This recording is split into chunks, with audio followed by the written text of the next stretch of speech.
요즘에는 해외로 여행을 나갔을 때 한국인이라고 하면 대부분이 환영해주는 분위기입니다.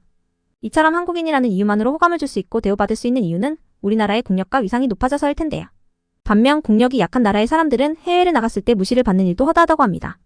여기 베트남의 한 여성이 한국 남성과 결혼하고 난 후 해외여행을 하면서 정말 충격을 받은 일이 있다고 하는데요. 함께 보도록 하겠습니다. 시작 전 잠시 구독, 좋아요, 알람 설정 부탁드립니다. 안녕하세요. 저는 현재 한국인 남편을 만나 한국에서 살고 있는 베트남인 민투입니다. 제가 한국으로 이주하면서 경험한 특별한 일들을 이야기해보고자 해요. 저는 베트남의 수도 하노이에서 자라났고 하노이 국립대학교에서 경영학을 전공했어요. 이 학교는 베트남 내에서도 상당히 명문으로 알려져 있습니다. 졸업 후에는 베트남 내 대형 광고 회사에서 프로젝트 매니저로 일했어요. 저희 업무는 주로 광고 사업 진행에서 발생하는 문제를 해결하고 해외 협력사와 소통을 담당하는 것이었죠. 이를 통해 홍콩, 대만, 인도네시아 등 아시아의 여러 나라를 방문하게 되었어요. 새로운 문화를 배우고 다양한 사람들과 교류하는 것이 흥미로웠죠. 출장 중에 업무를 마친 후 현지의 문화를 체험하기 위해 시간을 내어 관광지를 방문하거나 전통 음식을 맛보곤 했습니다. 직장인으로서 일과 여행을 동시에 즐길 수 있다는 점이 저에게는 큰 매력으로 다가왔습니다. 하지만 해외를 많이 돌아다니면서 좋은 기억만 있었던 것은 아니었습니다. 여러 나라에서 기분 나쁜 일들도 종종 겪곤 했죠. 피해의식 있는 사람처럼 들릴지도 모르겠지만 제가 느끼기로는 제가 베트남 사람이라는 이유로 무시당하는 일이 많았습니다. 한 예로 제가 미국에 갔을 때 이야기입니다. 사전에 방문 약속이 되어 있었던 협력사 건물 입구에서 보안 요원이 저를 막아 세웠습니다.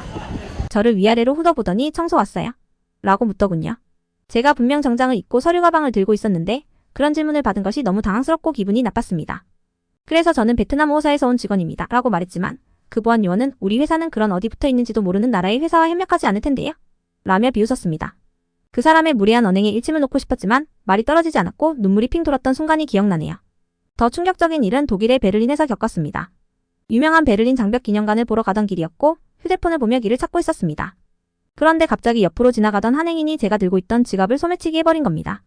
너무 놀라서 무작정 쫓아갔지만 열심히 도망가는 그를 따라잡기에는 역부족이었고 그는 금세 시야에서 사라져버렸습니다.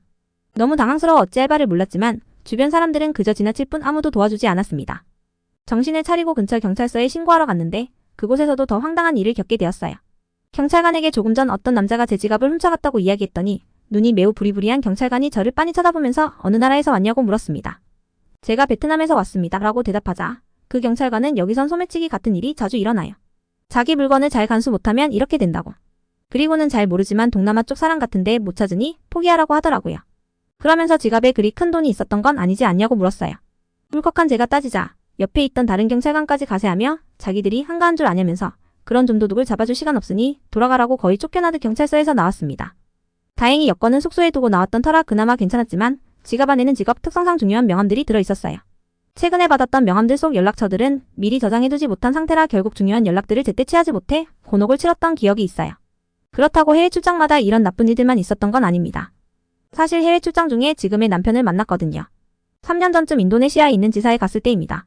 동료들과 길을 걷다 지나가던 행인과 부딪혀 넘어진 적이 있었거든요. 그런데 그 옆을 지나가던 누군가 저를 일으켜주면서 괜찮냐고 묻더라고요. 바로 지금의 남편이었고 저는 그의 잘생긴 외모와 친절한 태도에 반했습니다. 그래서 감사히 뜻으로 차 한잔 하자고 연락처를 주고받았죠. 며칠 후 연락해서 만나게 되었고 대화를 나누다 보니 관심사가 비슷한 점과 그의 따뜻하고 세심한 성격이 저와 잘 맞았습니다. 그렇게 우리는 빠르게 가까워졌고 점차 관계가 발전해 국제 커플이 되었어요. 연애를 하다가 결국 결혼까지 하게 되었습니다. 남편이 승진과 동시에 한국으로 돌아가게 되면서 저도 베트남에서 다니던 회사를 퇴사하고 남편을 따라 한국에 들어가게 되었어요. 그렇게 약 2년간 한국에서 신혼생활을 했고 지금은 한국 국적을 취득했습니다. 남편과 결혼하면서 처음 한국에 오게 되었는데 한국의 인프라를 경험하게 된 저는 놀라움을 금치 못했어요. 초고속 인터넷은 공공장소뿐만 아니라 지하철, 버스, 심지어 산속에서도 안정적으로 연결이 유지되더라고요. 한국의 대중교통 시스템, 특히 서울과 같은 대도시의 지하철 시스템은 놀랄 만큼 효율적이었습니다. 노선이 복잡함에도 불구하고 지하철 노선도와 표지판이 이해하기 쉽게 디자인되어 있어 누구나 쉽게 이용할 수 있습니다. 또한 대중교통의 정시성, 이용 편의성, 그리고 저렴한 요금은 매우 인상적이었어요. 특히 버스 정류장에는 전광판이 설치되어 있어 버스의 도착 시간을 알려주고 버스 위치를 실시간으로 추적할 수 있는 앱이 있는 것도 정말 편리했습니다. 그뿐만 아니라 교통카드인 T-money나 카카오페이와 같은 모바일 결제 시스템은 버스, 지하철, 택시뿐만 아니라 편의점, 식당 등 거의 모든 곳에서 사용할 수 있는 것도 신기했어요.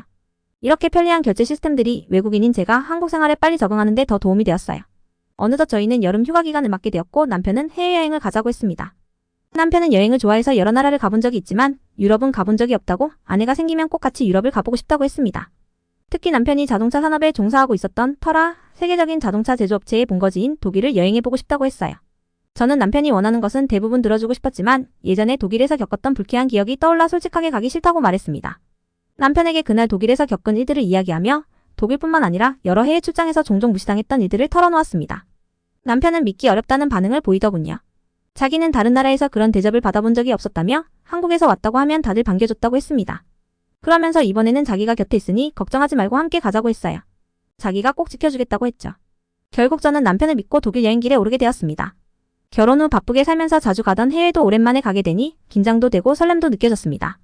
먼저 베를린에 도착해 도시를 둘러보기 시작했습니다. 예전에 출장으로 갔을 때와는 전혀 다른 느낌이었어요. 남편과 함께하니 모든 것이 새롭게 보이고 즐거웠습니다. 다양한 먹거리와 볼거리들을 추억으로 남기기 위해 쉴 새 없이 사진을 찍었죠. 그렇게 하루를 돌아다니고 저녁에는 예매해둔 축구 경기를 관람하기 위해 숙소로 돌아가 좀 쉬었다가 움직이기로 했습니다. 그런데 숙소에 도착해서 보니 남편의 카메라가 없어진 것을 알게 되었어요. 남편에게 어디서 놓고 왔는지 잘 생각해보라고 하니 남편은 생각난 듯 무릎을 치며 카페에서 사진을 찍다가 카메라를 테이블 위에 두고 나온 것 같다고 했어요. 이미 시간이 꽤 지난 상황이라 당황스러웠지만 남편과 곧장 카페로 돌아갔습니다. 도착해보니 카메라는 이미 없었고 어떻게 해야 하나 고민하다가 근처 경찰서로 가기로 했습니다.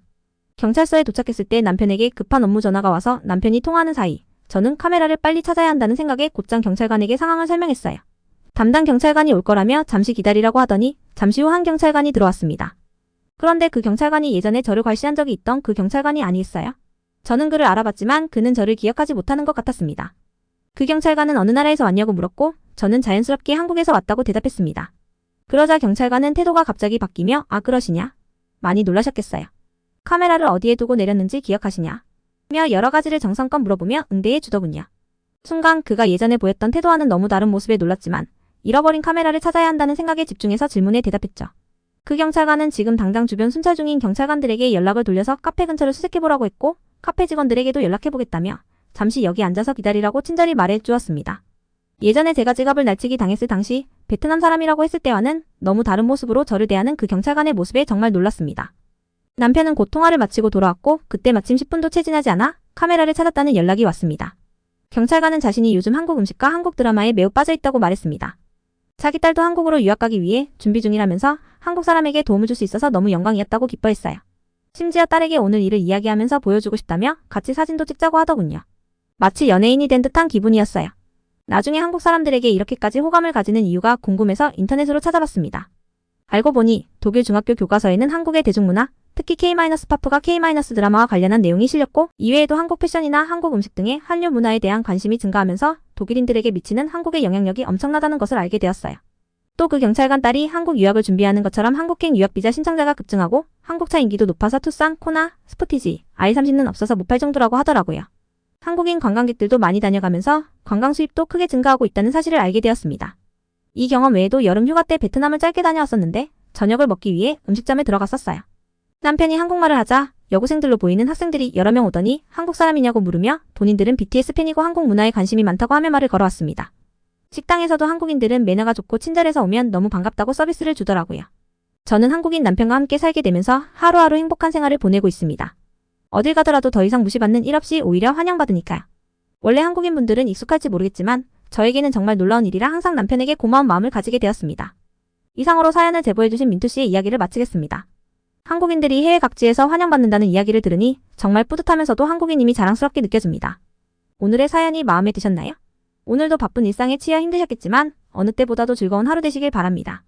감동적인 이야기를 계속 보고 싶다면 구독과 좋아요를 눌러주세요. 긴 영상을 시청해주셔서 감사합니다.